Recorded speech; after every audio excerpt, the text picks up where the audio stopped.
माना गांव, जहां से पांडव स्वर्ग की ओर गए थे।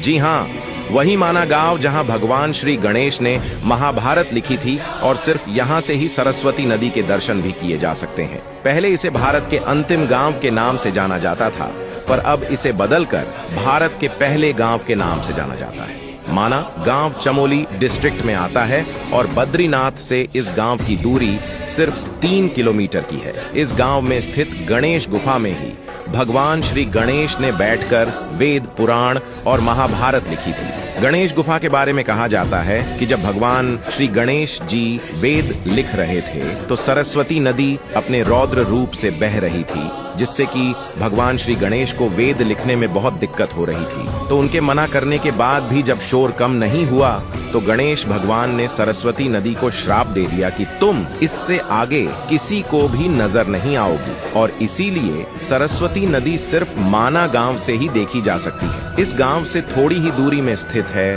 वसुधारा फॉल। कहा जाता है कि वसुधारा फॉल्स का पानी जो लोग पाप करते हैं उन पर बिल्कुल भी नहीं गिरता है। यह एक बेहद ही सुंदर झरना है जिसकी ऊंचाई लगभग 400 फीट की है। जो भी टूरिस्ट माना गांव आते हैं वो भारत की पहली दुकान पर जरूर विजिट करते हैं। तो ये थी माना गांव की कुछ बातें।